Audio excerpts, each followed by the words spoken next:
How has the feedback been, ma'am and sir? Shiva Shakti ma'am or Vayadudai sir?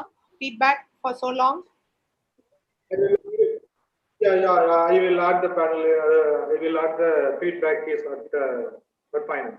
At the end, no. Generally, it's a good feedback you all have been getting. Yes.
Roswin.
Ma'am, shall we begin?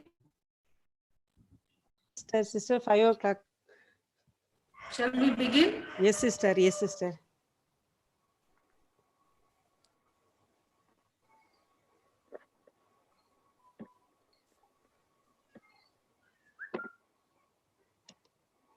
Yes, Prabhi.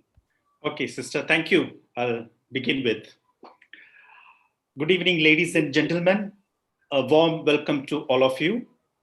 I am Prabin Raj from Talentees.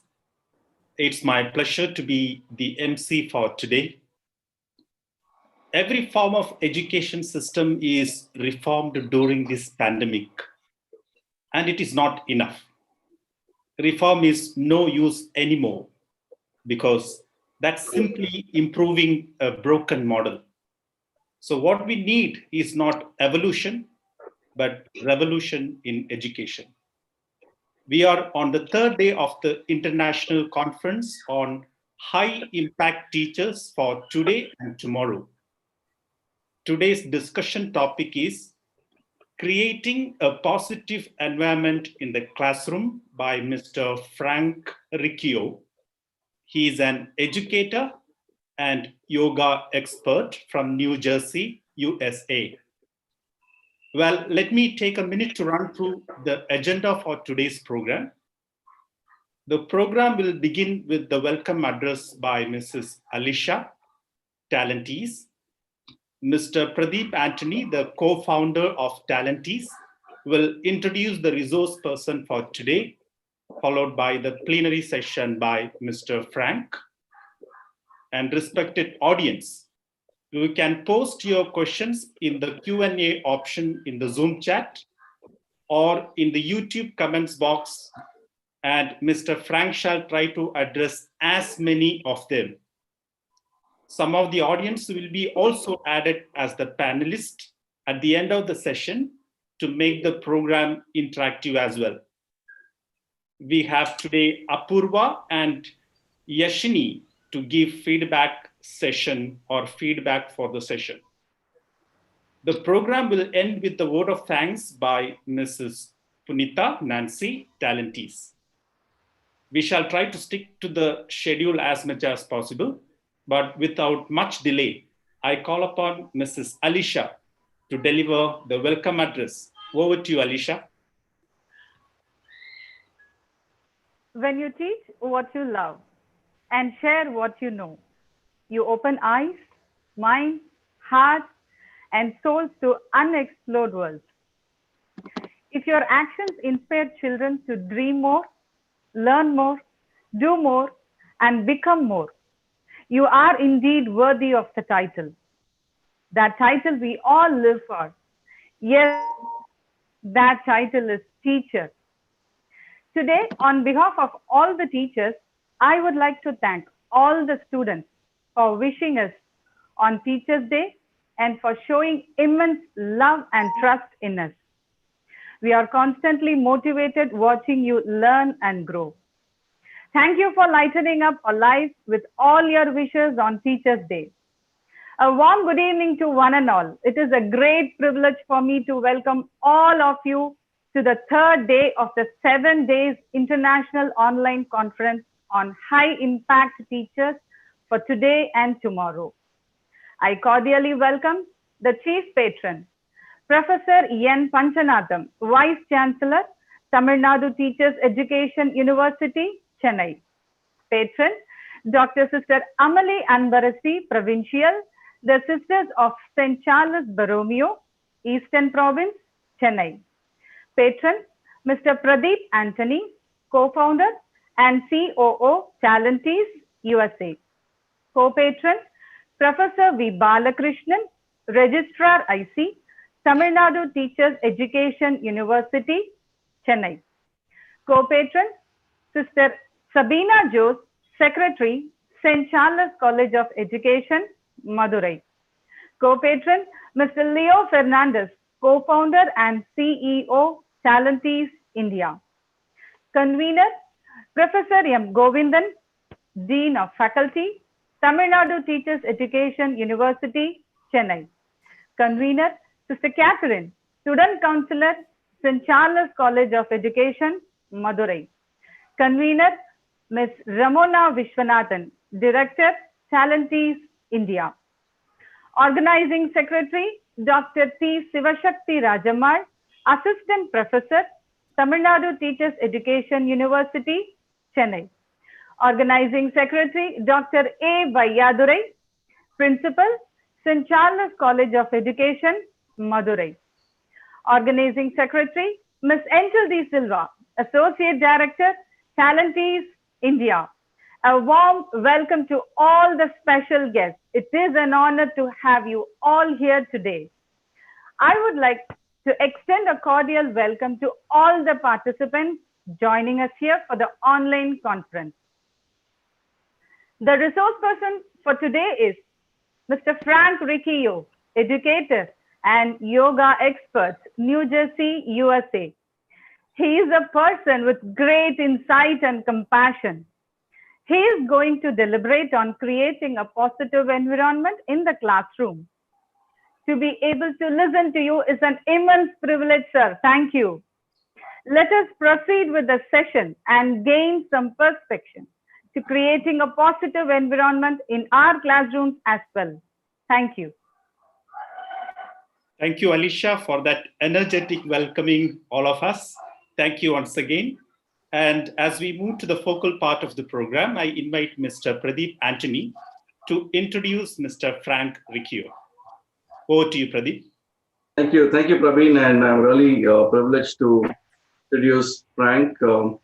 Frank, after working at the management level for a transportation firm in Port Newark and Port Elizabeth, New Jersey for 8 years, Frank decided to return to school to pursue a career in teaching.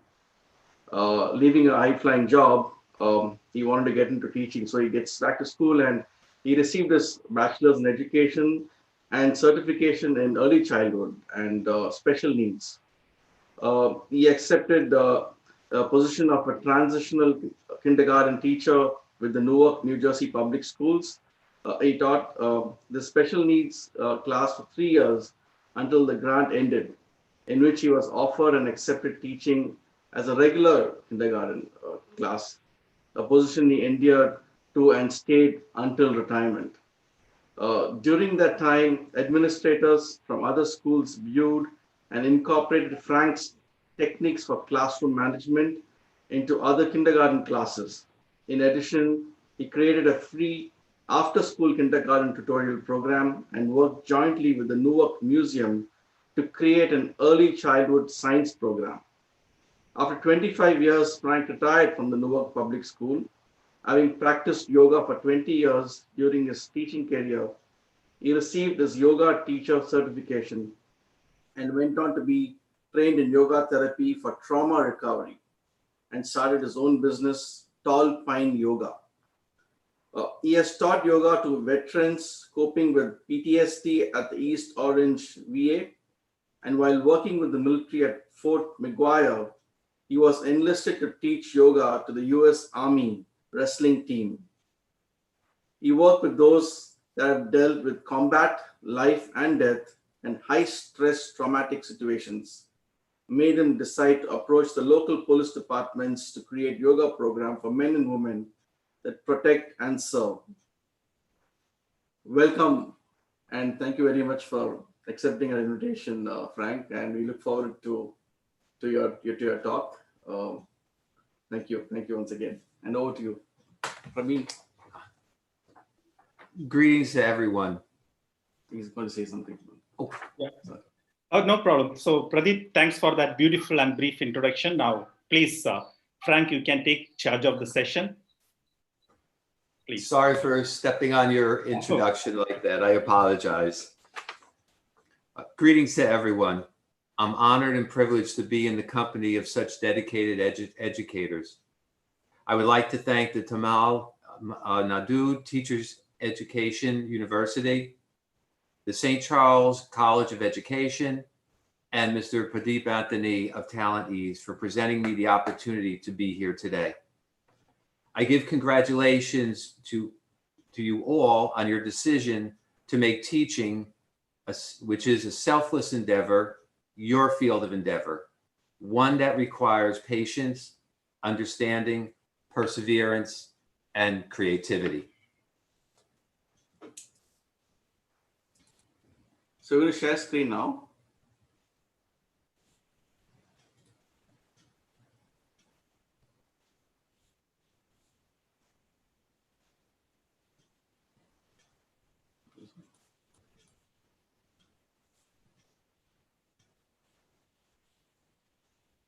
PACE, to create a positive environment in the classroom. PACE, an acronym which stands for purpose, attention, confidence, and evaluation. That which I'm going to impart to you today is not all inclusive, but it helps give a footstool or a path in the direction of which I hope will help you to create a positive environment in your classroom. Purpose. The saddest thing in life is wasted talent.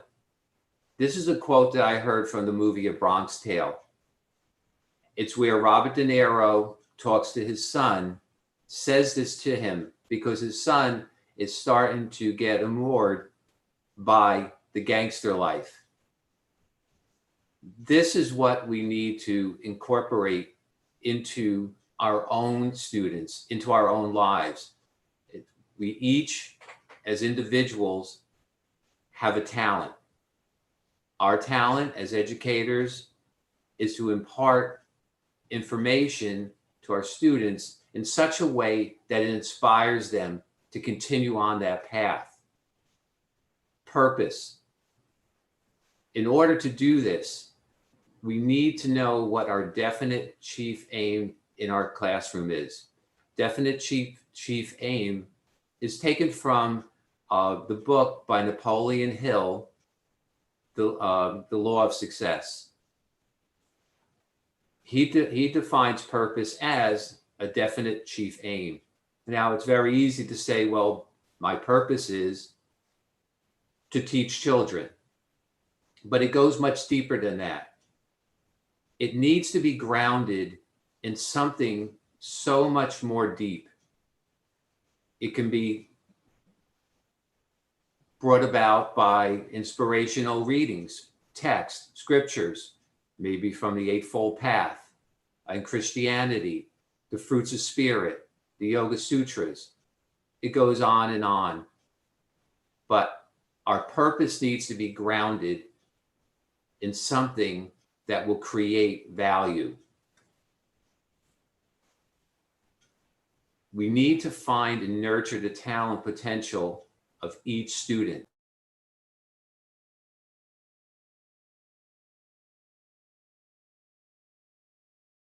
Find in each child. We need to aim what we are doing, what we are teaching, how we are teaching, to nurture whatever talent that child possesses. And each and every one of us as individuals has our own unique talent.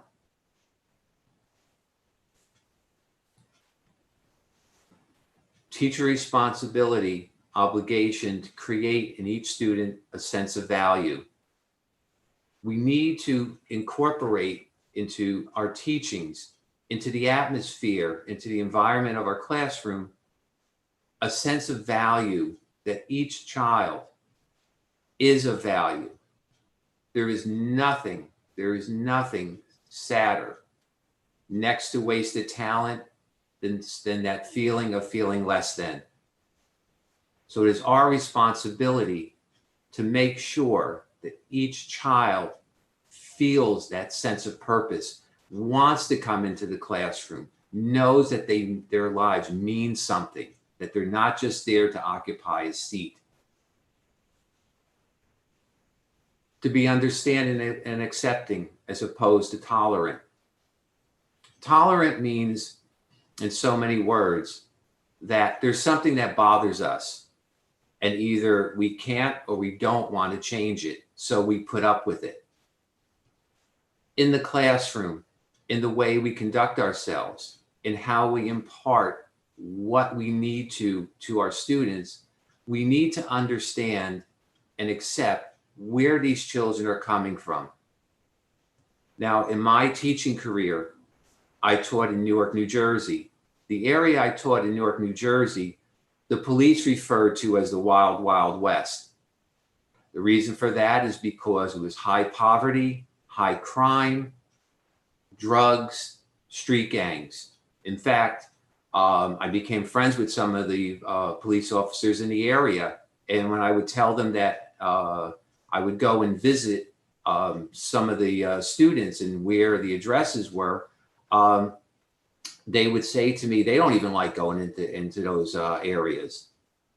But it gave me the opportunity to really understand, even though that I was born and raised in Newark, I was raised in a different part of Newark.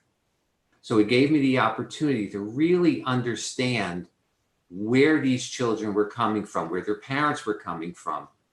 Not to give them a free pass, not to be a bleeding heart, not to give them excuses for non-performance or lack of value in education, but to accept and know. So this way I can approach my teaching, my energy in a way that would create, again, a sense of value and a sense of nurturing. To teach to the best of your ability for yourself and for the benefit of those you serve. This, again, can be a purpose, and it should be a purpose. You could always add to these.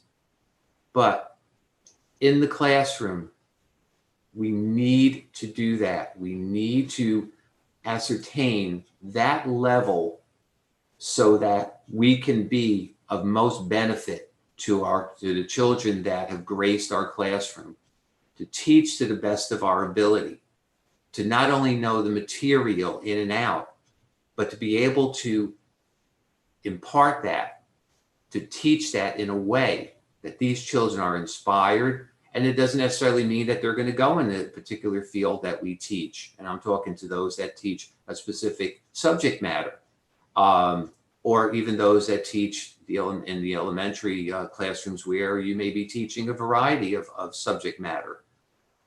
But where they are focused and where they can really, really feel the benefit of what it is that we are trying to teach.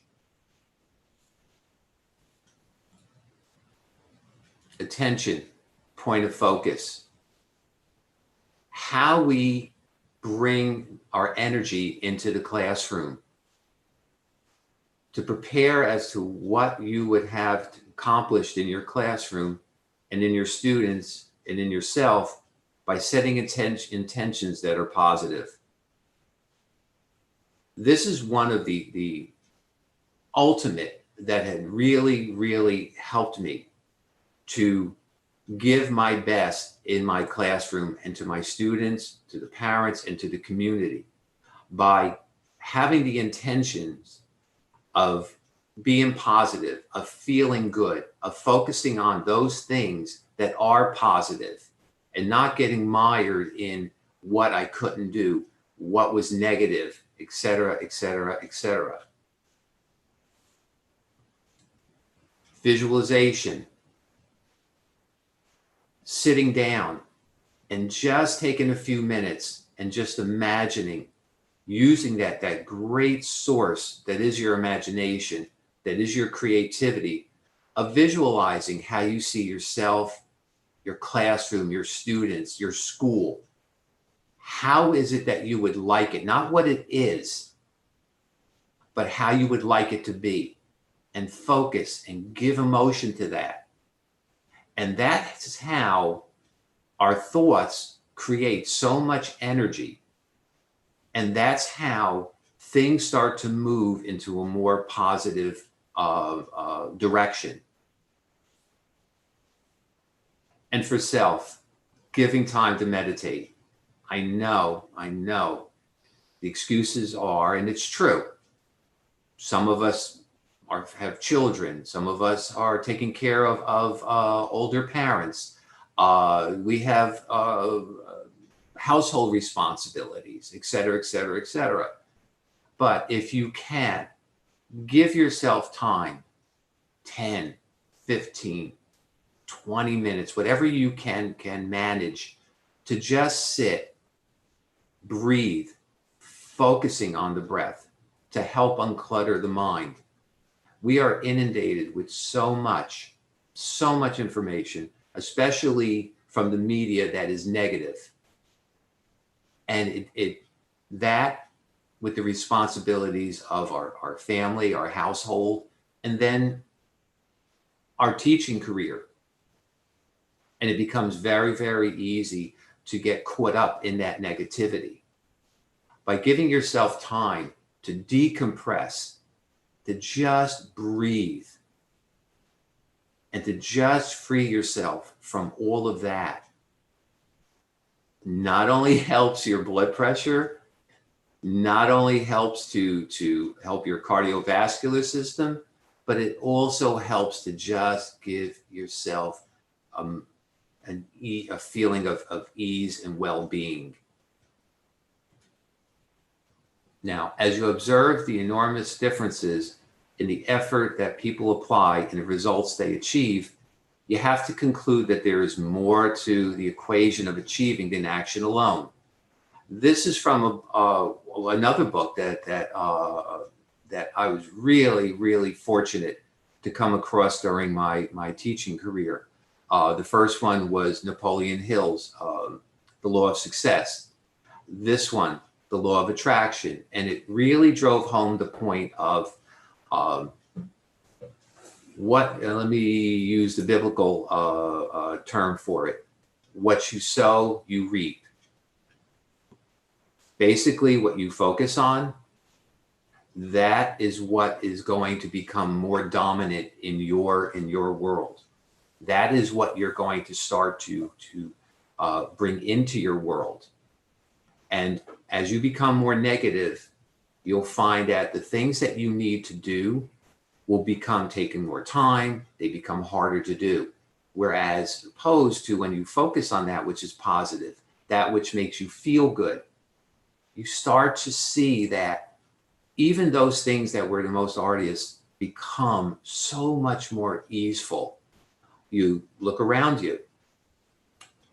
I'm sure you've seen people that it seems like it takes them no time at all to achieve, to get the results that they really want.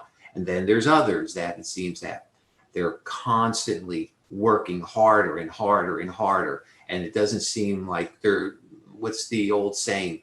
They're running just to stand still. And that is where the law of attraction, that's where focusing on that which is positive, to set the intentions, to visualize, to unclutter the mind, that what helps to turn time from your enemy to your ally. Now, what I'd like to do with all of you is just to give you an example of an intention. So it's only going to take a second or two, and just get comfortable. And if you wish to, close your eyes and just repeat mentally after me. No matter what I am doing, no matter where I am going, no matter who I am with, it is my dominant intent to see that which I want to see. That there is nothing more important than I feel good. I want it, I expect it, therefore it is. And if you give yourself intentions like that every day, as soon as you wake up, you'll find that over time, those things that displease you become less and less, and they become less of a part of your world. And those things that do please you become more and more and more a part of it. The worst thing that could happen is you try it, and after about 30 days or so, find that maybe it doesn't work. And if it doesn't work, it just means that you're focusing on the lack. You're focusing on things that you don't want. So change your course. Focus on that which you want.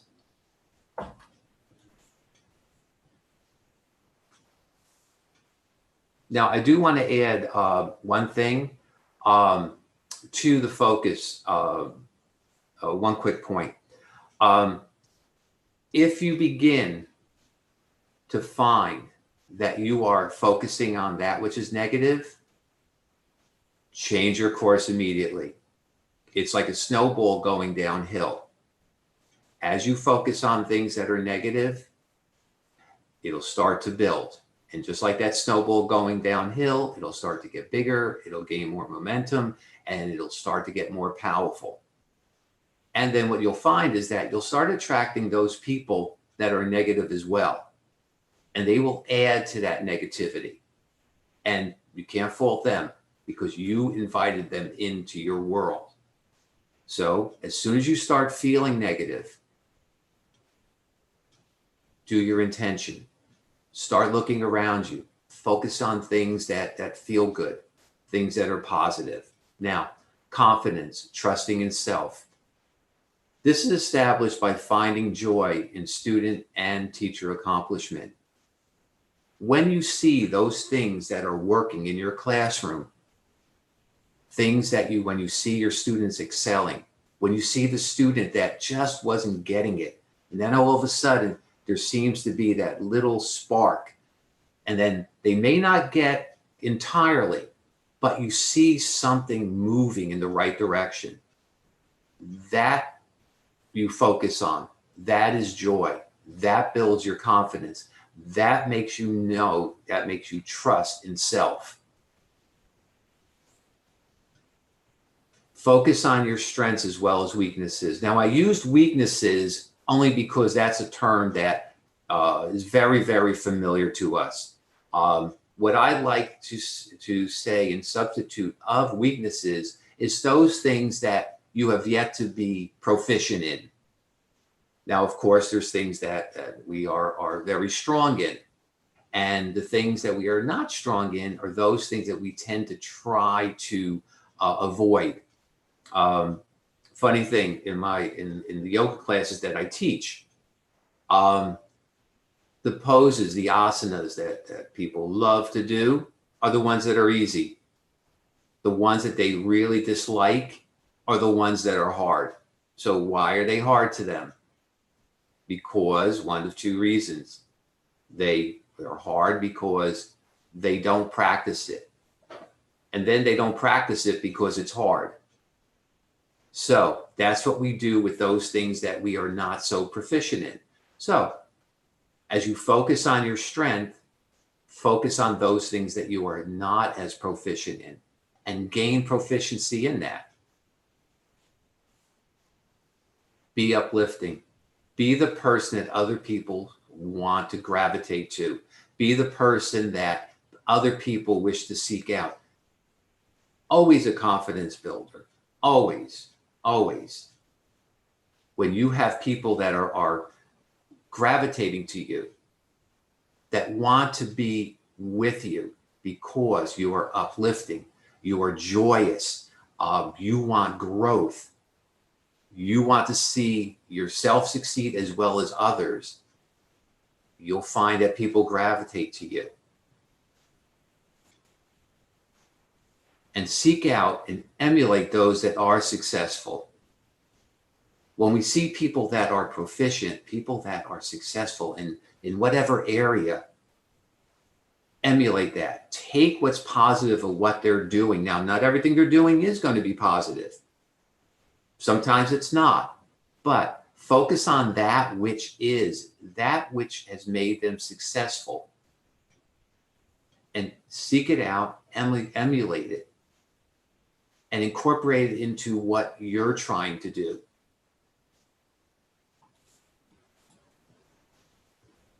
The mastermind, that comes from Napoleon Hill's The Law of Success also.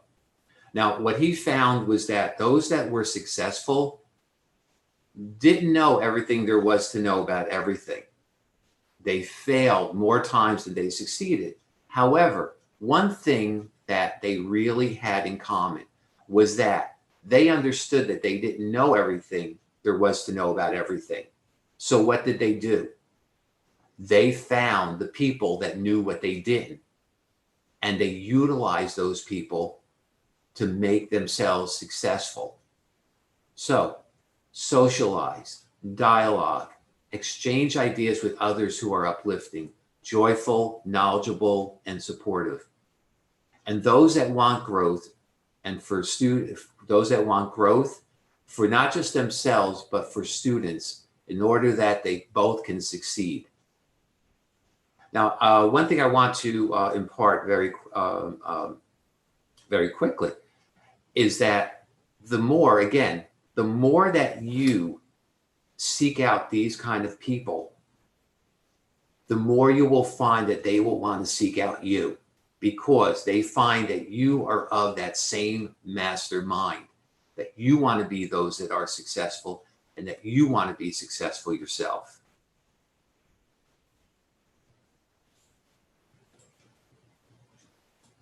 Evaluate. This is a continuation of the creative process.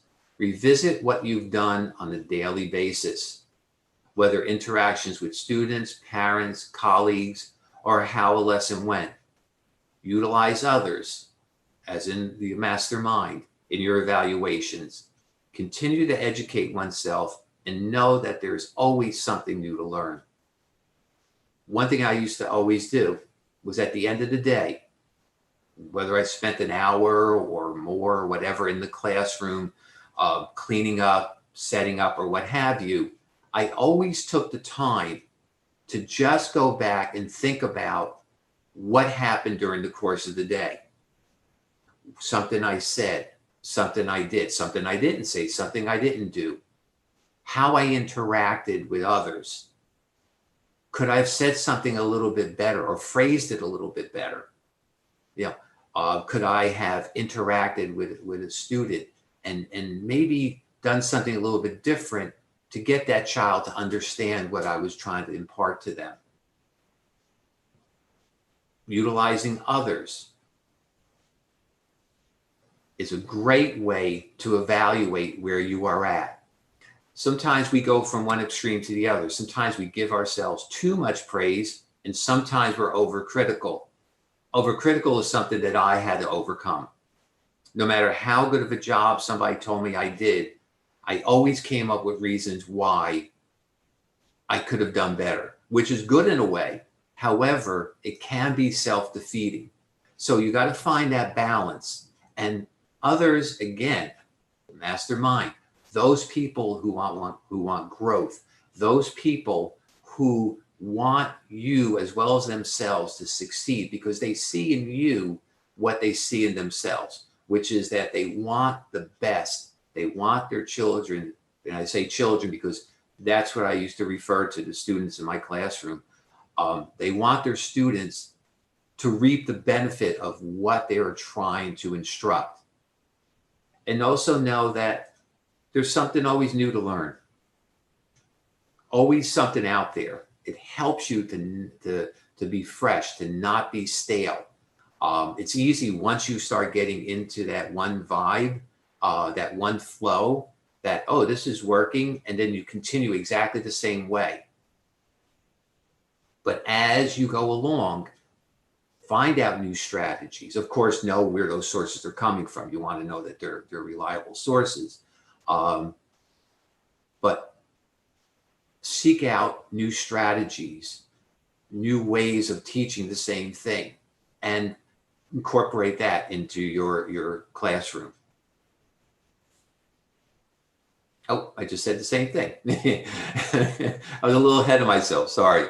Each year, develop new ideas and strategies to make the curriculum and the exchange of ideas exciting and fresh. One thing that's easy to do, to fall into, is that most of the time, you're going to be teaching the same thing. However, your students are new. And it's very easy to fall into this pattern of, well, why should I change what I'm doing? Because the students that are coming in, they never were taught by me before. So this is new to them. So I'll just do the same thing. And that might be okay for a little while, but after a while, if you continue to do that, as I said before, you'll get stale and you'll get bored.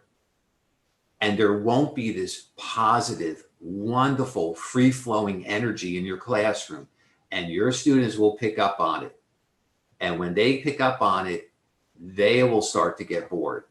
And it doesn't matter if what end of the spectrum the students are, whether they're very proficient, whether the middle, or whether they're at the far end and need supplemental help. Bored is bored, and they will become, excuse me, I just lost my chain of thought. They will become behavioral problems. So you want to keep everything as new and exciting as possible. always remember that there's no place within you where creativity does not exist. Your imagination combined with your intent are your greatest tools. We are all individuals, us, our students, and within us, there's this great creativity that no one else has. Utilize that. All the things that you have learned, all the strategies, the subject matter, and what have you, all of that, but take into consideration your own creativity, your own unique way of getting that across. Bring that energy, bring that positiveness, bring that flow into your classroom.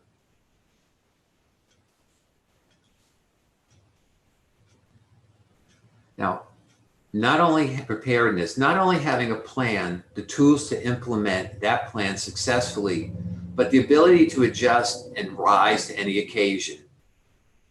And that's where your imagination, that's where your positive energy, that's where your uniqueness comes in. Now, one thing I used to hate to do was lesson plans. And I knew exactly what I needed to do. I didn't need a piece of paper to tell me, but that's what I had to do, and that was it. So with lesson plans, as you follow it, what you'll find is that everything looks good on paper. You could write the best lesson plan in the world, the best objective, the way of implementing, how you're going to evaluate how if that objective was successful. And then you start teaching it and it seems to fall apart. That's when, again, your imagination, your uniqueness, your ability to be able to move and adjust comes into play. So you always have to be prepared for that some lessons, as good as they look on paper, sometimes they go over as like a lead balloon. So you have to be able to move accordingly. Don't just, sometimes we get mired in that this is what I said I'm going to do and that's it. And then nobody reaps any benefit from that. You don't feel good about it. Your students haven't gotten across what it is that you wanted them to achieve, and nobody feels good. So make sure that you're always willing to do that bit of adjustment.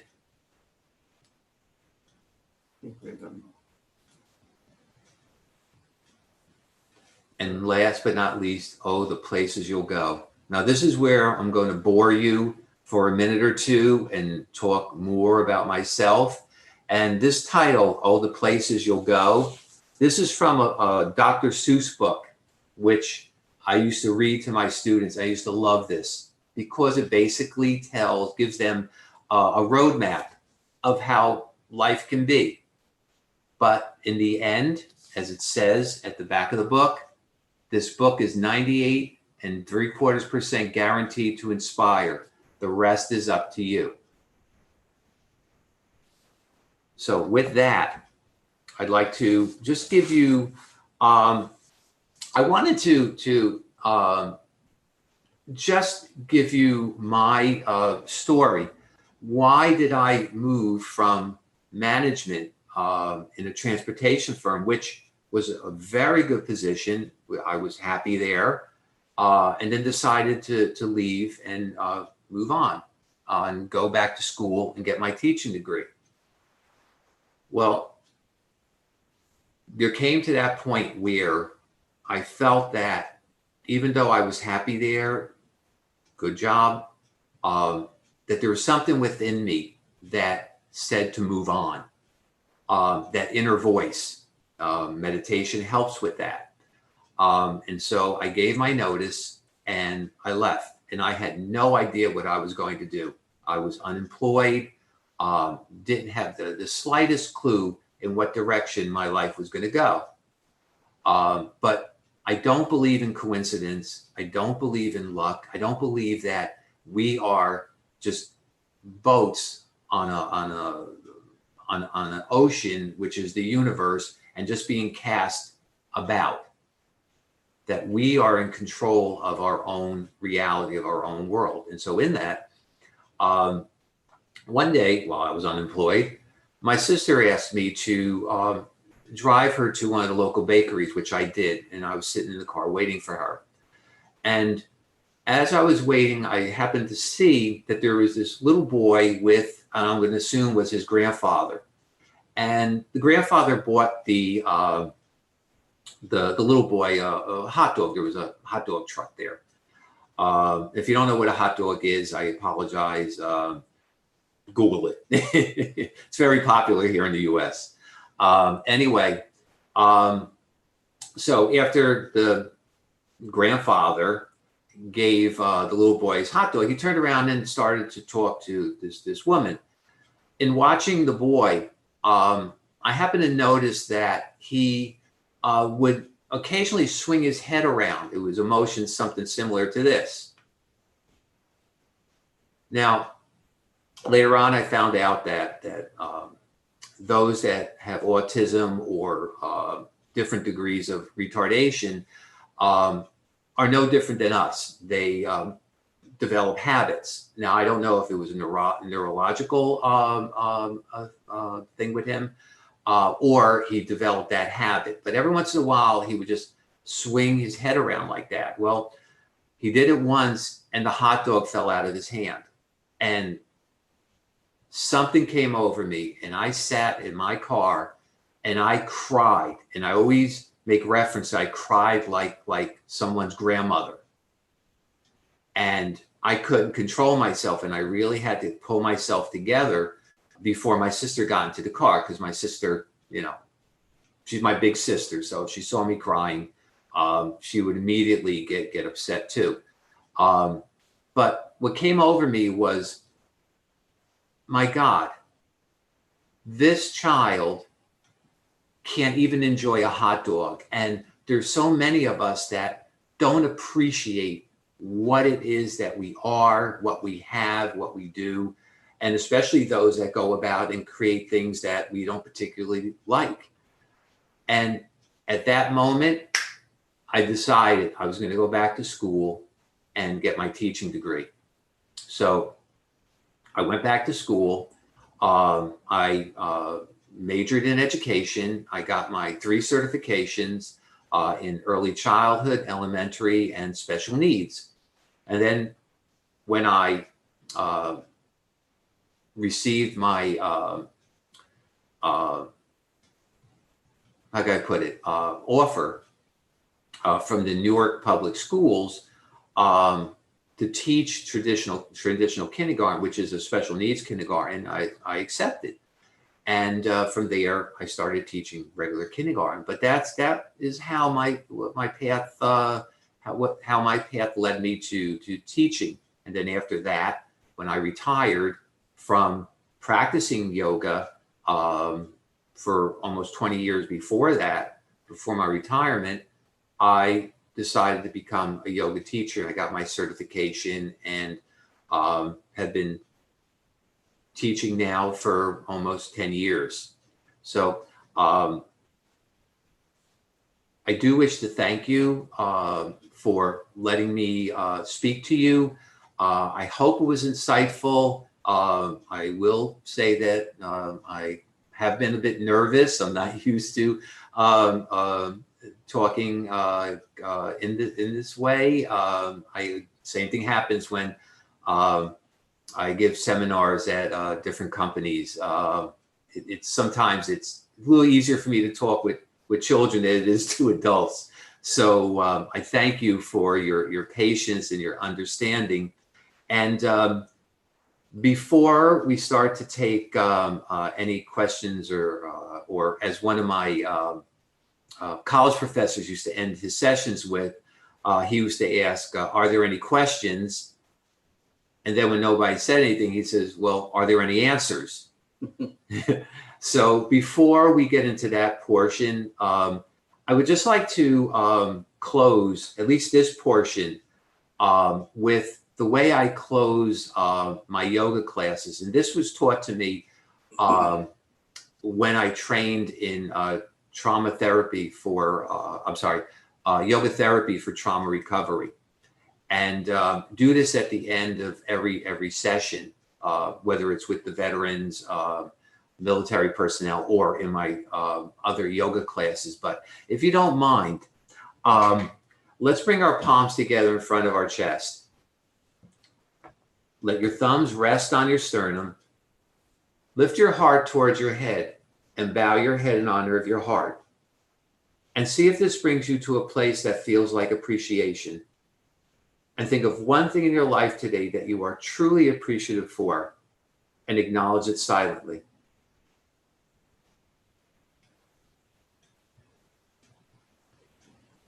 Now, may you always be happy. May you always be safe. May you always be healthy. And may you always be in a state of well-being. Namaste. Thank you all. And now, if you have any questions, and hopefully if you have any answers, I would appreciate that too.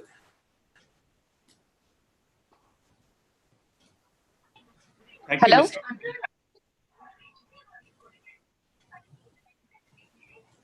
Hello. Yeah. Yes. Yes. Supriya, yes. Can ask. So before Hello.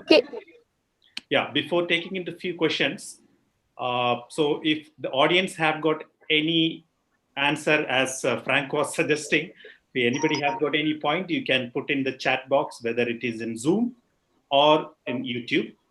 So before taking a few questions, let's hear some feedback from Apurva and Yashwini. Apurva and Yashwini. Good evening to everyone. I am Apurva, first year student teacher from St. Charles College of Education. Optimism is not just a mindset, it's a behavior. Yes, I am very glad to share a feedback on this topic, creating a positive environment in classroom. Good evening, sir. This time is to be awesome is now. Thank you, sir, for your optimistic speech, and it inspires and motivates us. The good news is that a classroom climate does not just happen. It's created. We can foster effective learning and transform the experience of our students by following your valuable words.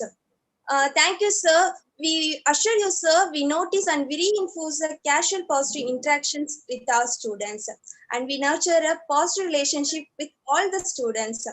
Thank you, sir, for spending a precious time with us, and we are very proud to have you as a part of our program. And I thank Tamil Nadu Teacher Education University along with St. Charles College of Education and Talentees for jointly organizing the 7-day international online conference on high impact teachers for today and tomorrow. Once again, I thank you all. Have a positive day ahead. Thank you so much. My appreciation to you. Thank you. Thanks, Apurva. Can we hear from Yashwini?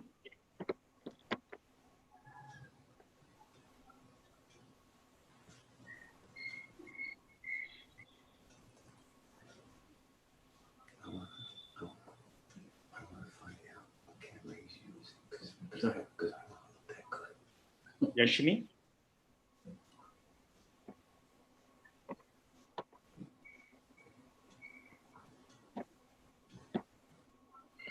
Sister, can I go ahead? Yes, Praveen, you can go ahead. I don't find it here. Yasmin Amanda is in line. Okay. Thank you, Mr. Frank. It was really a very insightful talk.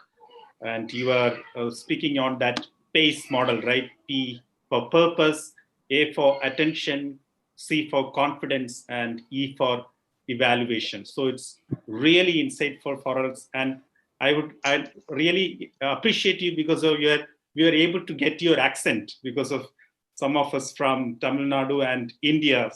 So really helpful for us to understand the each and every word that you told us. One of the scholars of education said this. One of the scholars of education said this, like, we need to change our metaphors in education. So I think earlier stages, we used to have an industrial model or manufacturing model of education. But what we need to move towards is an agricultural model or organic model of education, like a farmer create conditions under which students will begin to flourish. I think that pace you were suggesting is the organic model that all of us have to bring into the classroom so that we create a condition for students to flourish. Thanks for that again, once more, that very, very insightful thought that you kept to us. And I'm very sure the audience also might have gained a lot of insight from your session. Let's go for a few. Before you Yashini. Sir, Yashini. invite somebody else to talk. In addition to what you just said, I myself here in the United States, when I was growing up, it's what, when I went back to school to get my teaching degree, used to be referred to as the Prussian way of training good soldiers, which was basically sit down, shut up, and do as you're told. And from that mindset, and then going into education as a major, it was a total transformation. I mean, I knew that wasn't the way to teach. It was a great way to just have people to memorize what it is that you're trying to say, but doesn't incorporate any sort of creativity or a sense of feeling a more part of what they can truly be. So, you know, I just wanted to add that to what you had just said. Thank you, Frank. Thank you. So let us move towards getting some questions. So we don't find any questions in chat box. So Shiva Shakti ma'am, we can directly go from the panelist. Yes, sir. Anyone? Prabhi, Sir, Prabhi, Yashmi is online. We'll just Yashmi. get her. Sister Yashmi Sabine. is online. Yashmi is there. Yashmi is online. Yashmi. Just feedback. So Yashini, you can go ahead with your feedback for the session. Thank you, sir.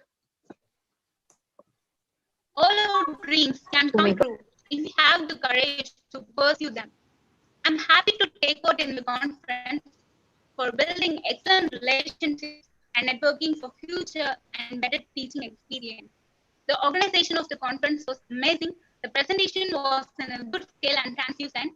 It was a well-organized online conference. It will be very beneficial and helpful for all the group of people to flourish and enhance knowledge. The content was shared in a systematic manner. It was really thought-provoking and better. Mr. Frank Riccio has generated lots of ideas on creating positive environment in classroom. It is very important to be more zealous through objectives and presenting. Since so much of connectivity is ready to pull us back from our accomplishment, jostling us by the spring of rebuke, it is highly priority to maintain an awesome favorable environment. The great paths would mount anyone greatly, and Mr. Frank Riccio clearly explained it. Thank you, sir, for enlightening us with your session. Thank you for the opportunity given to me. Thank you. Oh, thank you. Thank you, Yashini. Thanks for that wonderful words. So before going into panelist discussion, we have got few questions that have come in a Zoom chat and plus YouTube. May I interject something if you don't mind? I apologize, but it's just that as I'm hearing of others talk and things are coming to mind.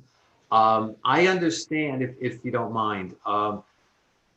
I understand that some of our teachers are teaching in areas where it's economically depressed. That's why I wish to emphasize that the area that I taught in Newark was an area such like that. Many of a great majority of the population of the community that I served were on government subsidies. And it was very easy for them to come into the mindset of victim, that I'm poor, this is what I'm going to be for the rest of my life. and this is what is going to be the life of my child.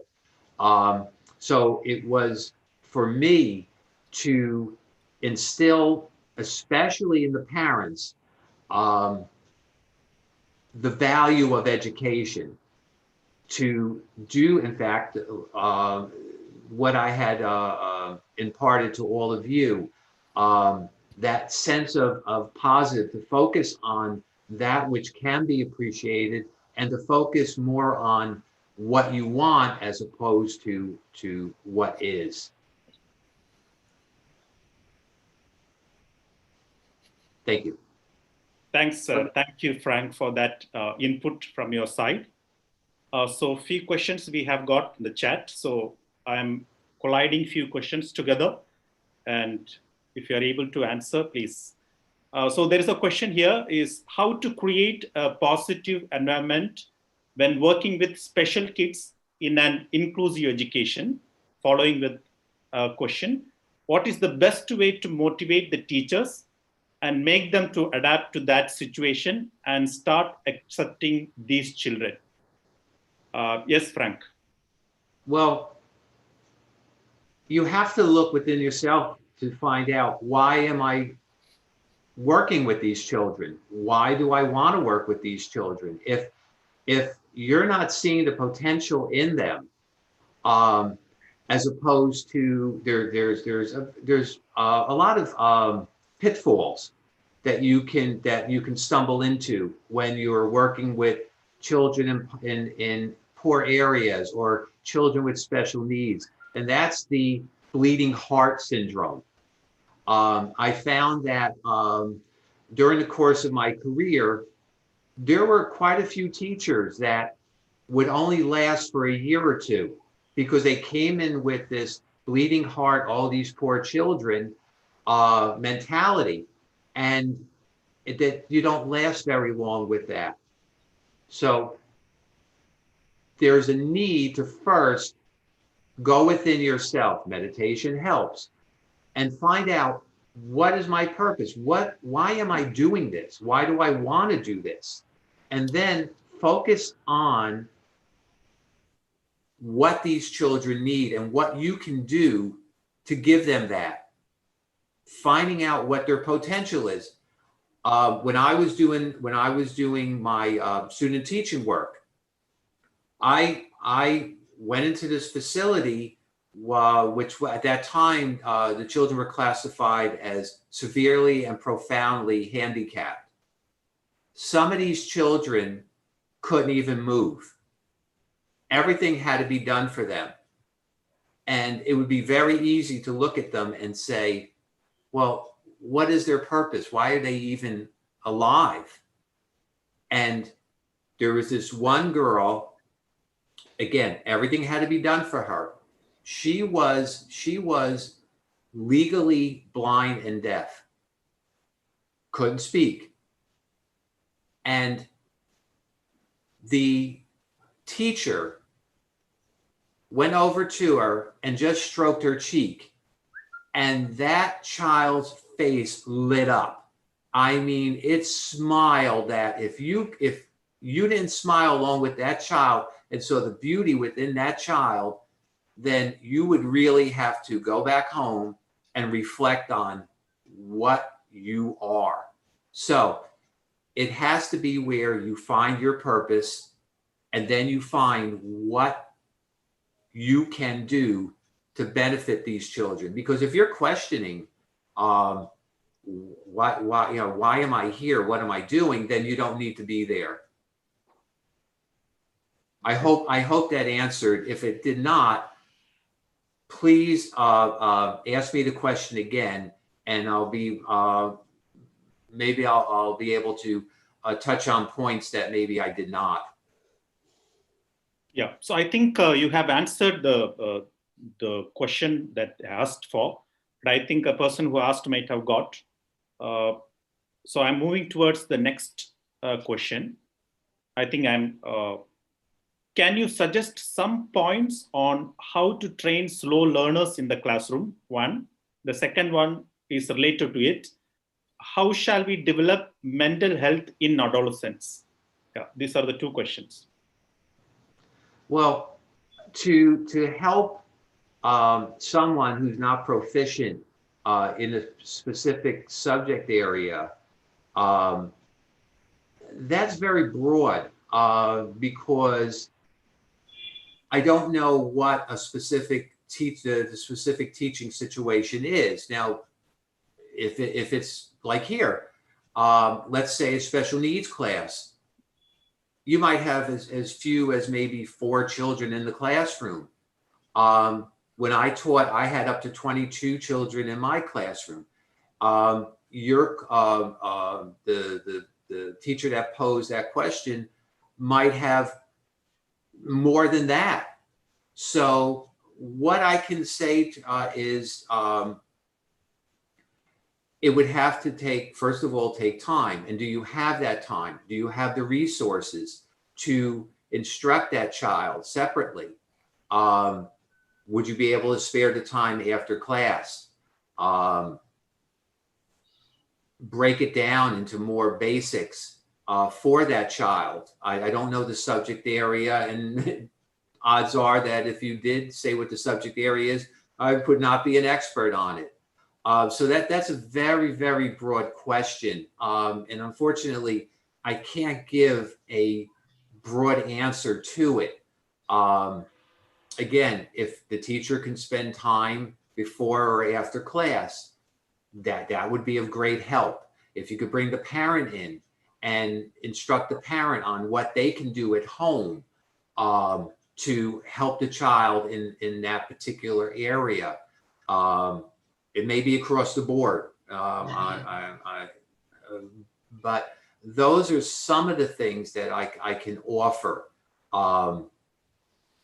Because again, I don't know what materials are available in any particular classroom, so I apologize. I can't give a more specific answer than that. Oh, what I was able to do in my kindergarten class was to create learning centers. And although at times I would have the children pick their learning center, what they would start off with, because they would eventually have to go to each one, I would have, if it was a child that in one particular subject area was having difficulty, I would either myself or my teaching assistant would go to that table and work directly with them.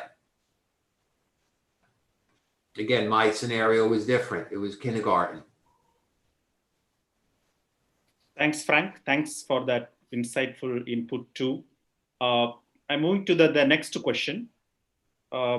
Here, this is age difference is like 16-year-old, 17-year-old, and 18-year-old. The question is, can you please suggest how to create a positive environment in senior secondary classes like 11th and 12th? So that's the age between 16 to 18, especially in the online classes during the pandemic, when they are so stressed with the screen time. Basically high school students stuff. Yeah. Well, Yes, spelled Y-E-A. everything I just said, as far as with teachers and students, but it would be a good idea, because we found, well, I'm preaching to the choir here since yoga was founded in India, but in the United States, what they have found was that to bring time into the classroom for children to just sit quietly and just to not do anything. So, excuse me. It might be a good idea to incorporate that with those students, because they're old enough to be able to sit and be silent and to just focus on their breath and to just relax in that. And yes, this is a totally different situation. Children are spending more time in the house, sitting in front. If they didn't spend enough time behind a screen, they're certainly doing it now. So that might be a way of helping to ease it a bit. The answers, I don't know how much more clear cut beyond that they can be. Because you want them to be focused, they still have to learn the material. So giving them that time to just decompress and to just sit and breathe, I think would be helpful. Practicing some asanas, some physical activity, especially because yoga doesn't require a whole lot of room. Doing some asanas would be very, very good, especially for those, let's say, parents like here. They don't even want their children to go outside the house. They're so gripped by the fear of the virus that yoga could be done in a very small area. Just need the area that would be the size of a yoga mat. So I would say at least those two. How you're going to keep them focused on the screen? Well, do your work and make your lessons interesting. Yeah. So there are a couple of questions have come in, but the nature of questions are similar. So I'm moving to one question that's little distinct. Students are disinterested in academics due to influence of media. So how yoga can help the students and how we can bring that yogic practice in the classroom setups? Well, as I said before, much of what we see in the media, and unfortunately now too, it's permeated into social media, is negative. So that's kind of on the hands of parents to kind of wean their children a little bit away from that. However, again, as I stated before, yoga is a great relief from that because it connects the mind, it connects the body. There's nothing else. There's no need for any external stimulation, which is basically all media is, social media is. You find that when you look at it, it evokes emotion. And unfortunately, more times than not, it's a negative emotion. So with yoga, just that, again, that ability to just sit and breathe and focus on the breath and the asanas to work the body in ways that one of the beautiful sayings I ever heard about yoga is yoga makes the unknown known. So we are moving ourselves. We are focusing on those areas of our body that we normally don't, especially the fact that we're sitting more. Before it was bad enough. What do? We got up from our homes. We went into our vehicles or on a bus or a train and sat, and then got to where we needed to go, which was usually a very short walking distance. And then what did? We sat. But we at least had the time and the ability and the facilities to be more active, whether it was walking outside, the gym, what have you, activities, socializing. That's pretty much put a halt on that. So yoga, again, allows us to move in ways that we're starting to forget. So it brings that more focus between the mind and the body to make a mind that's more peaceful, more focused, and a body that's more easeful. And there's so many videos out there with yoga instruction. They could just pick the ones that are more apt to what is it that they want to do. Yes, Frank, thank you so much for that explanation and input on yoga in the classrooms. In India, we have many schools adopting yoga, but gradually it has become like a kind of another exercise, whether it is karate or music class or kind of thing. It's just moving towards that. But what Right. you said Here it's similar. I've taught children's yoga classes, and the vast majority of those children were either born in India or were born here of Indian parents, and same difference. My child can't come anymore because they have their instrument lesson, or they have a martial art lesson, or they have dance, or they have this or that. And they don't look at yoga, and I'm not picking on Indian parents, don't get me wrong, this is across the board. It's the same thing here. They don't, they're not finding the value of what yoga can offer. The good thing, unfortunately, the pandemic put put that on hold, but many of the school systems now here are starting to incorporate yoga into their curriculum. In fact, I work with an organization called the Newark Yoga Movement, and they teach, they have after school yoga classes, and more and more students are gravitated at. Parents are gravitating more to that because they see not only are their children getting some physical activity, but they see it's helping in their focus. So it's here as well as there. So I just always find it interesting that India, the birthplace of yoga, that it's not, second nature in schools and in the homes. I always hear from my Indian parents, oh yeah, I used to do yoga in school when I was much younger, and then it's forgotten. Thanks, Frank. We have got few panelists who wants to ask you some questions, so they will be directly asking you a few questions. Yes. Sure, Shakti ma'am? Yes, sir. I added, sir. I added. So anyone from the panelists who wants to ask?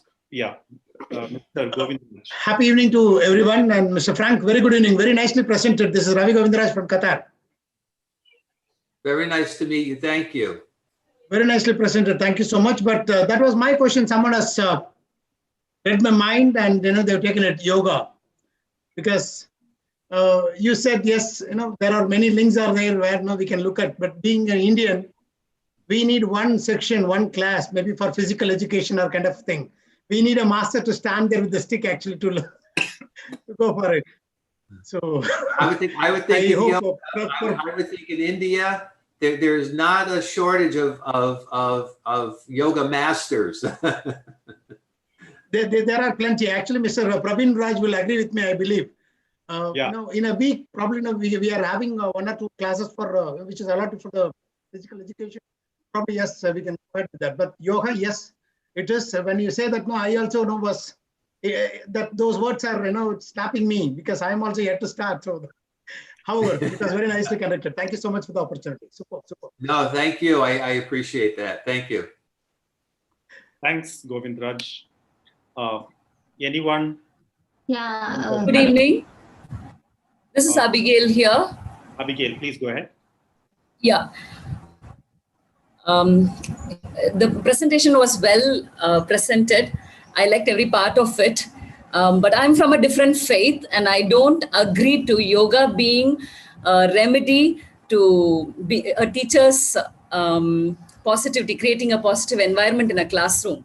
I believe in praying and meditating in the presence of God, and getting His word into me, and helping myself know that God is with me in all that I do, and move forward. I don't believe in emptying myself and then keeping myself empty for God to act in me. Rather, fill myself with His word.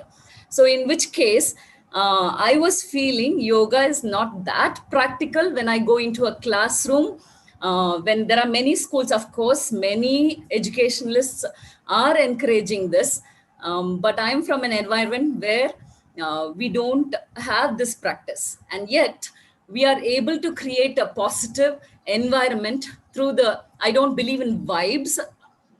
There are many who believe, and I'm not against those. We differ in our thoughts and ideologies. But coming to this, I believe if we are active and if we have this teacher passion in us, as our speaker said, Frank said, and move forward with that positivity and passion, then I don't think yoga is needed in the class, but then you will move as a positive teacher and you will create that positivity in your students in the class, whether it be a kindergarten child or a senior child. And all the negativity in the child will be removed automatically when they come in contact with you, the teacher who's positive. And I don't know whether I'm putting myself right, but this is what I feel. You can go ahead, please. I'm sorry. No. There's no reason to be sorry whatsoever. As I stated when I first began my discussion, is that what I'm saying is not an end all. It's not what I believe to be. That's it. It's definite. Follow this and only this. It's just a roadmap to assist. But that's the beauty of life. That's the beauty of the way the world is. The diversity and the contrast of ideas. And that's what I said before about the mastermind. It's not always about people that just totally agree with us, because I know for a fact that I would not want the world to be filled with people who are exactly like me. We don't want to be around people who just look like us, talk like us, think like us, act like us.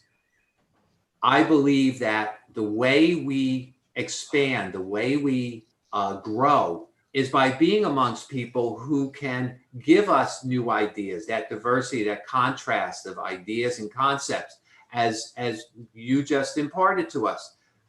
Perfectly fine if you feel as though, or anybody else feels as though, well, maybe for me, yoga is not the way to go. And that's perfectly fine, because if it doesn't feel right, it's going to show in how you impart it, in how you and how you are teaching.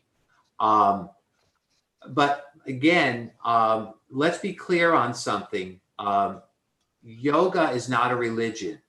If you are to look into the Yoga Sutras, it never, ever, ever, ever talks about God. Patanjali never mentions that. What he does is just gives a path, a roadmap on how to conduct oneself. So that is pretty much my feeling about it. Again, beautiful when somebody comes up with a different idea, and we could either say, yes, this is something that I feel as though would work for me, and or no, it just doesn't feel right. So thank you for that. And you never ever have to be sorry for what you believe or what you feel as though would be most advantageous in how you conduct your classroom. It's just the idea of being open to other ideas. Thanks, And I'm Frank. I'm sorry for that lengthy response. Oh, so that's what my wife is my worst critic in that respect. She, when I start going into my stories and I find her like starting to look at her phone or look up at the ceiling or the skies, I know that's when I should have cut my story a little bit shorter and gave her the Reader's Digest version. Thanks, Frank. That's very well put forward. So yoga is not a religion. It's a way one approaches takes. So everybody has got their own way to approach life and go ahead in life. So therefore, right. and to add to that one young lady's point, when she said about emptying out the mind, we don't empty out the mind. We just create a place in the mind that's easeful. That's what meditation does. It's not emptying out the mind and trying to bring something else in. I can go into my own beliefs about God and what have you, but that's not what this discussion is about. So I just wanted to be a little bit more clear on that. So just to add to Frank's point, so that yoga word comes from called yuj, so definitely mean that's union of mind and body. So it's not a religion, it's a philosophy. Yeah, thanks, Frank. So let's get a few more questions from the panel.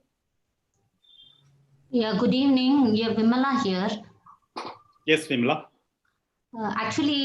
Sir, today in this world, we are very informative. We want to know things. Even when we go to classrooms and all, children wanted to know information.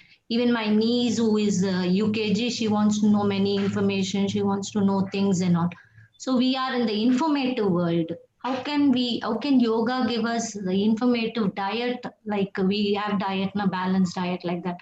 How can yoga give us the informative diet? Can you give some suggestions like that? On diet information, basically like a recipe. I'm not a dietitian. I may not be the best source for that. Related to yoga. But related to yoga, most people that practice yoga are vegetarians, and some are vegans. But the bottom line is this: if you're eating foods that make you feel heavy, that slow your digestion down, that make you sleepy, that don't give you that energy, and I'm not talking about that double shot of espresso at Starbucks. I'm talking about that gives you just that natural sense of vitality. Then those are foods to avoid.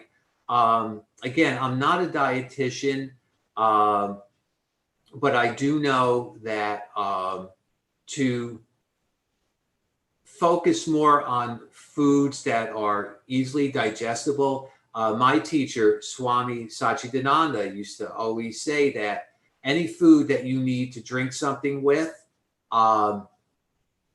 you shouldn't be eating, because the food itself should give you that natural moisture to be able to swallow it. I'm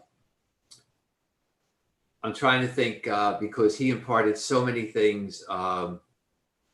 He also said that digestion should happen in the mouth, meaning that to really, really, really chew the food before you swallow it. This will make for easy assimilation of the nutrients of it, easy for your body to pass it. As far as specific foods, I have to be general on that because I don't know what people's health issues are. I don't know what they're lacking in supplementation or vitamins or nutrients. So that's something that they need to explore specifically. But again, if it's foods that, again, create drowsiness, a sense of heaviness, I'm not endorsing vegetarian or anything like that, because again, due to people's health needs, they might need to eat poultry or fish or meat.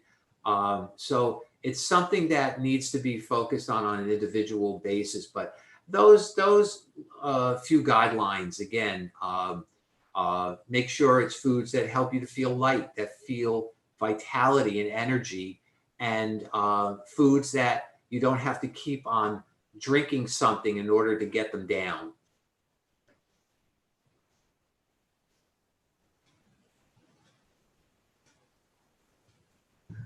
Yeah, thank you.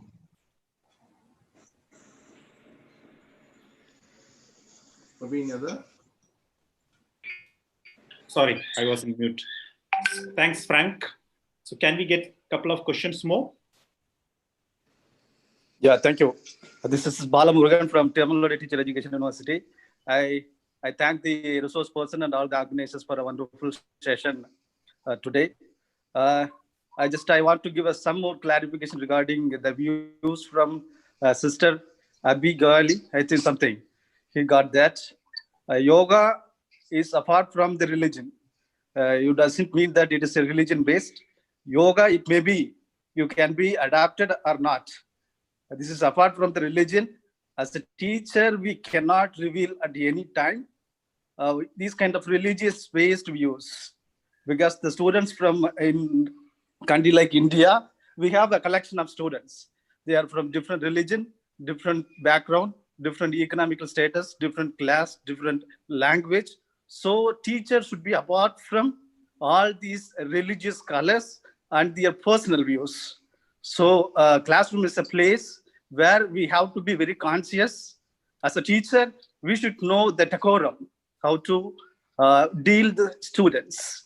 So views from the Frank, that he only said that from his experience, what he had from yoga only, he has adjudicated that it will be a better one for mind and body. Especially we know that yoga is a very good meditation. It is not a mandatory one. Depend on the teacher, we can go for it. Otherwise, we can go for the alternative way. So a teacher should not reveal at any time, any point of course. He should be away from all those religious, personal, language-based, caste-based, then what are maybe the creed and crash. So the teacher should know how to behave, how to deal with the students in particular, with students in classrooms. So I endorse the views with Frank. He said very clearly that according from his own experience, he is telling that to put a peaceful mind, it is very, very useful, but it's not mandatory. I think that is what I want to add some more clarification regarding this. So teachers, we do not reveal, because the teachers cannot be a biased one. So we should be common for all the students for collection. They are different places, different background. So we should be a common. We should be very unbiased one. That is the thing we have to do that. It is not mandatory, but we can go for any alternative. But as a teacher, being a teacher, just we can expressing this kind of views will put under our image as well as our personality. So these kind of things we have to be do away in this public forum as well as in the classroom itself. As a teacher, we should be very conscious and very careful regarding our views and the things we are delivering to our students. One more question, just I want to clarify with Frank is regarding the slow learners. What kind of the ways and means for training them to cope up with other students in par with? That's what I want to ask my question. So the question, Frank, slow learners.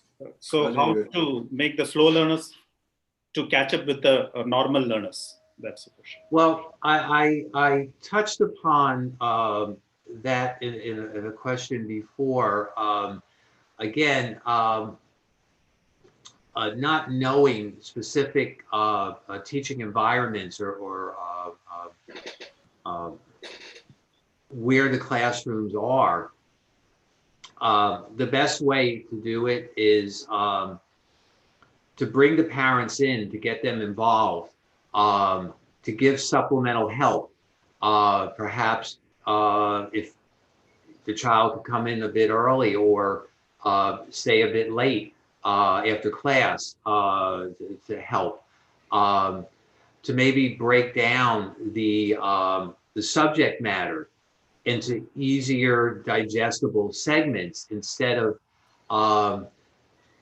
the concept being how could I put this? Instead of trying to get the child to digest this, the whole of what you're trying to teach at one time. This is the only thing that at this point that I could really offer when it comes to that, because in the environments that I taught, when I first started, when I was teaching special needs, I was able to formulate, although I had individual learning plans for each child, I was able to incorporate that into what I would be teaching them in the classroom. It's not so much the same thing when you're teaching regular ed. You don't have those individual plans. You don't sit down with a child study team and focus on specifically what the child's weakness is or what have you. But it's very good to, and I understand if there's a large enrollment, it's difficult to do what I'm going to suggest. But to know the students, know that what they are dealing with. Why is it the way it is? Is it because the child is coming in tired? Is it because the child hasn't eaten properly? Maybe it's a disruptive. It's a disruptive home environment. There could be so many things that are working against the child, not just the fact that the child may not be proficient in that subject area, or that the child is a so-called slow learner.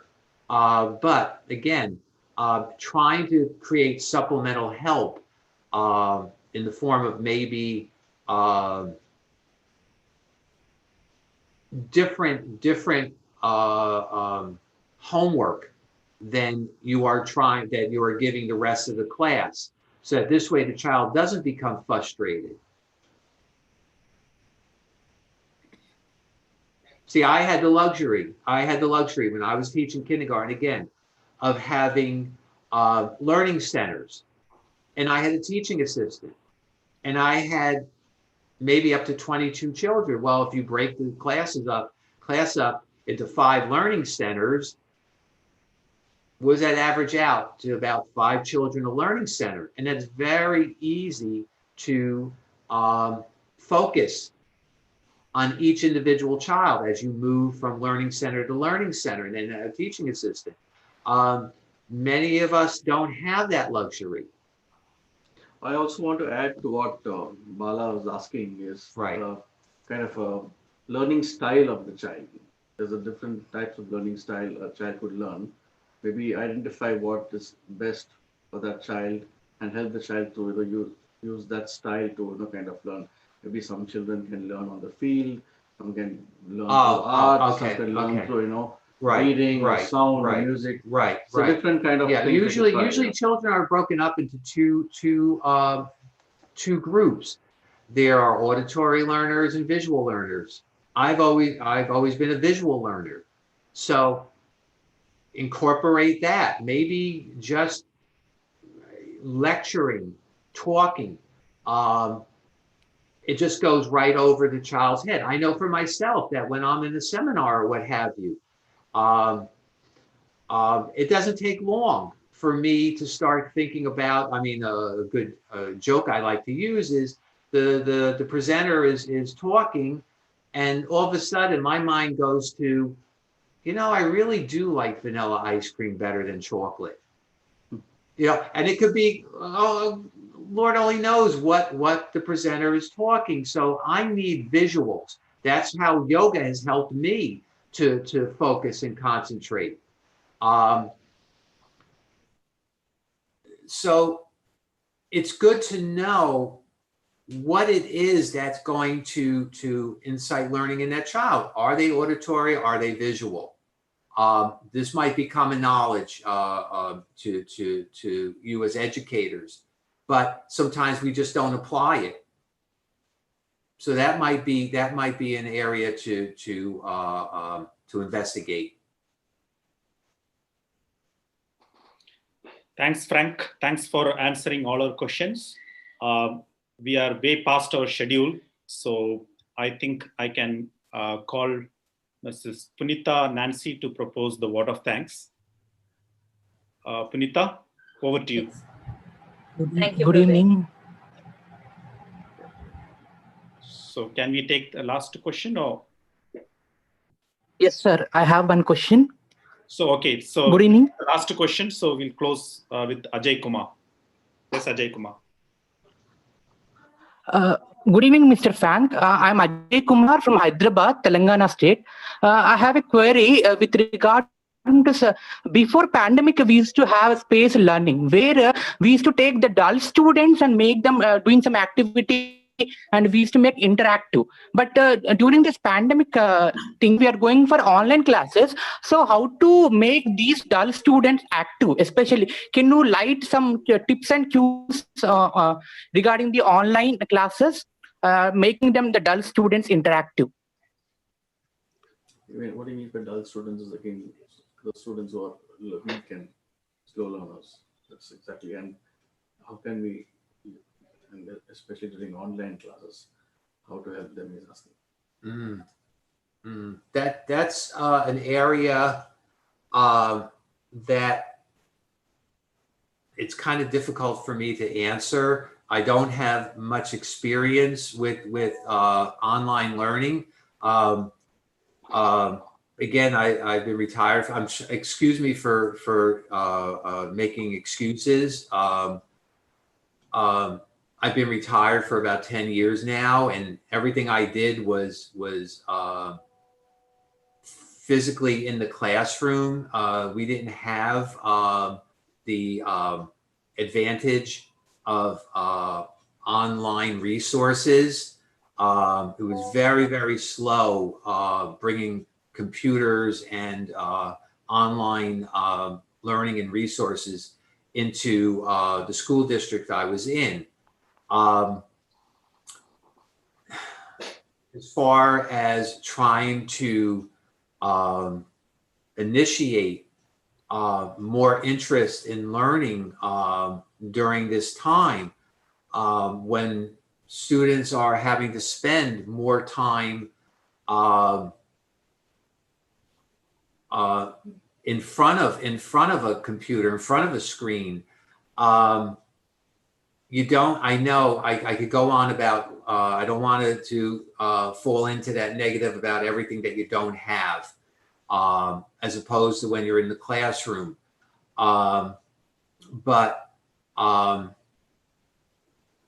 when you give your lessons, it may be a good idea to also give those give tools to the parents and the students, basically, that if there's physical things that they could use to help them in teaching, in learning the subject matter that you are imparting, then do that. I'd just like to add something. Sure. So Ajay, there are a lot of tools available today online, which are free tools, like for example, Khan Academy is one.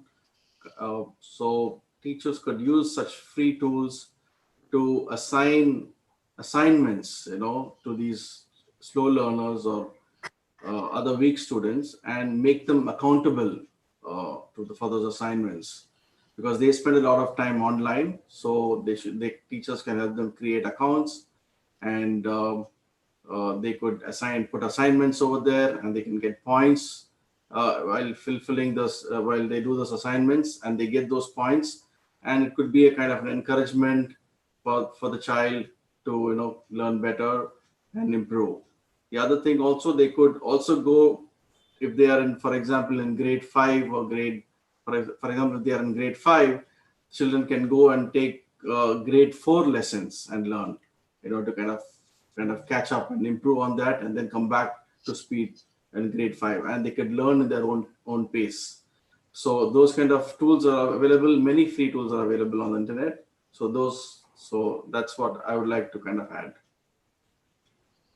And the thing about what Pradeep just said is, because it's online, it's only privy to that one student. So what I found when I used to try to incorporate reward systems in my classroom is that I was doing it mainly because of those children that were exhibiting inappropriate behaviors, or those children that weren't proficient in specific areas. But the problem is that what happens is that the other students that are behaving in the appropriate ways are learning at the pace that you would like.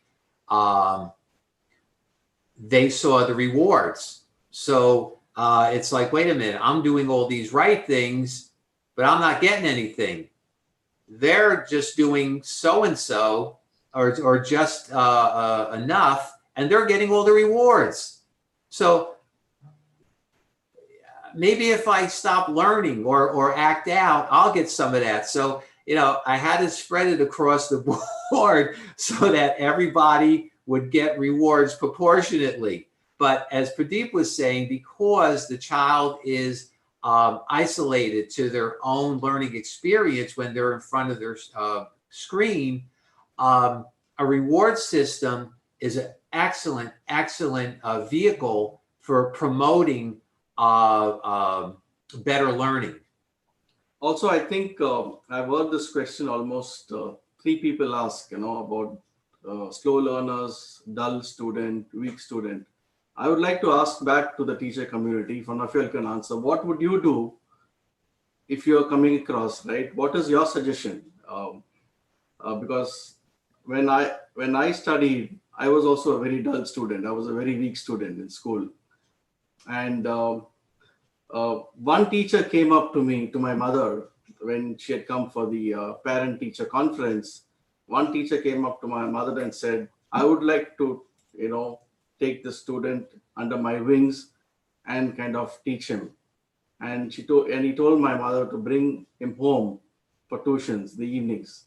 And it was not like a tuition for me, but it was more like an interactive session with that teacher. And that motivated me completely when I was in 8th grade.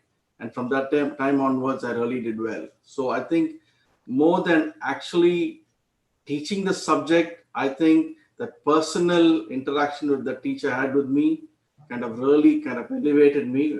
Right. What you said kind of elevated me and, kind of put me in the right path.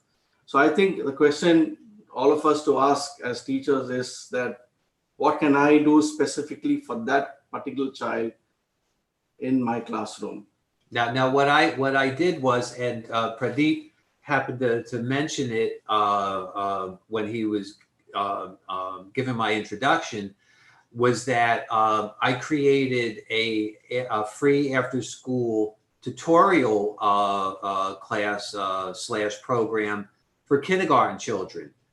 And I invited those children that were either not learning because of possible learning disabilities or behavioral issues or whatever the case may be. And they would stay with me for about an hour or so after class. And I did this for free, just to help those children to be more proficient. And it was without their classmates. So they weren't seeing their classmates that were moving on ahead of them, which can really, really evoke in them a feeling of less than.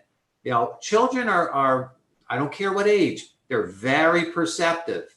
And if they see that someone else is moving along, they're getting all the congratulations, beautiful, et cetera, et cetera, et cetera. And here they are, like, wrong, try it again, kind of pattern. Being in that kind of environment, being away from everyone else. Now, I hope that in my class, I never did that. I made sure that I celebrated the slightest little accomplishment in any child. Didn't make a difference how immense or how small, but with that after school, they were able to feel less vulnerable. As even Praveen was saying, we need to move from manufacturing to farming to focus on that child, which is a slow learning child. And I can give an example. One of the classes in my in the school, the previous day night, evening, the teacher had converted the whole classroom like a space when she was going to talk about that particular subject about space in the science class. She just created a visual kind of an effect. So, and an audio-visual kind of an effect was created. Of course, it's quite a little challenging in an Indian situation or in a situation where you have low budgets.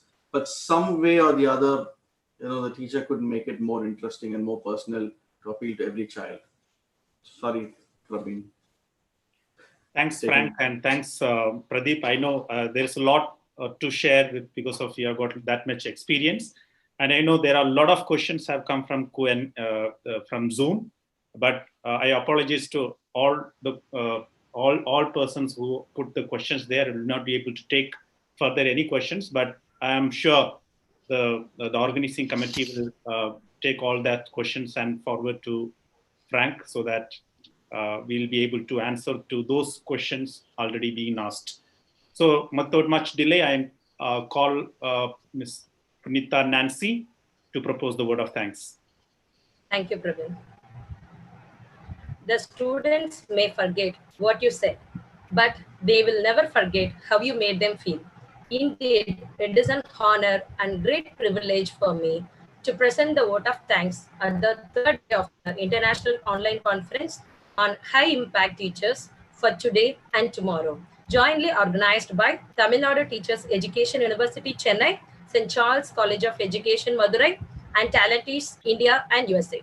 I would like to extend my sincere gratitude to the Chief Patron, Professor Panjanatham, Vice Chancellor, Tamil Nadu Teachers Education University, for organizing this interesting and useful conference for our teachers and educators at these challenging times. Warm and grateful thanks to the patrons, Dr. Sister Amalie, Provincial, Sisters of St. Charles, Borromeo, Mr. Pradeep Anthony, Talentees, USA, co-patrons, Professor B. Balakrishnan, Sister Sabina Jose, Mr. Leo Fernandez, conveners, Professor M. Govindan, Sister Catherine, and Ms. Ramona Vishwanathan.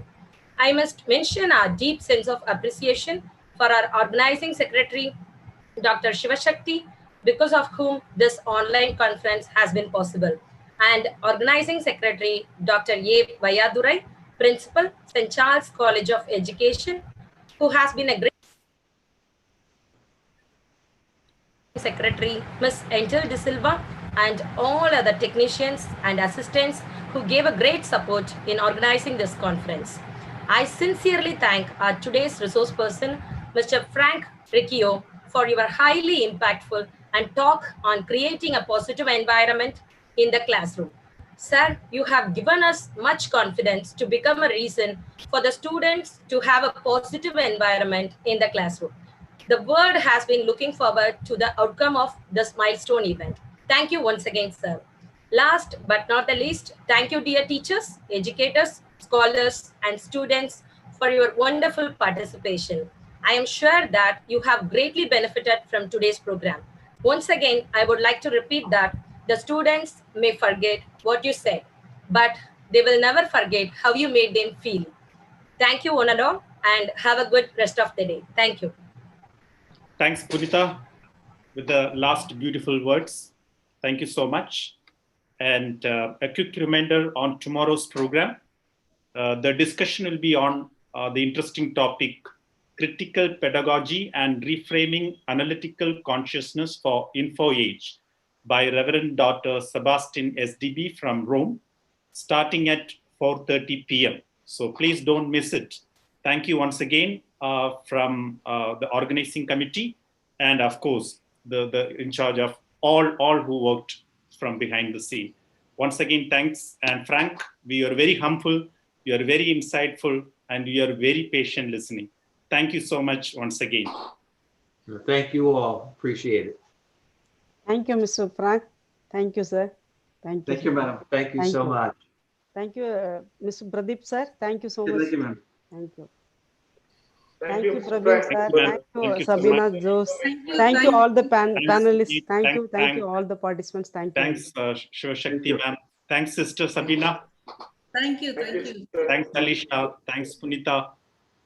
Thanks, Vayadurai, sir. Yes, sir. Thanks, Ramona. Not at all. Thank you so much. Thank you, Sister. Thank Mary you. Thank you. Catherine. Thank you so much. Thank you. Thank you. Thank you so much. Thanks, Govindraj. Thank you. Thank you so much, sir. In fact, I have become a fan to Miss Punita Nancy for the last word, what she said. It is not what we teach, it is how we teach. Superb, yeah. Thank you so much. Mr. Frank, superb. Thank you very much once again. Thank you so much. Every sir, Sabina madam, all of you, thank you very much. Nicely, the master of ceremony is awesome today. Praveen Raj, nice. Thank you. Thank you. Thank you, sir. Thank you. Thank you. Thank you. Thank you, Frank. Thank you. Bye, guys. Thank you, everyone. Thank you. Thank you. Thank you, sir. Thank you.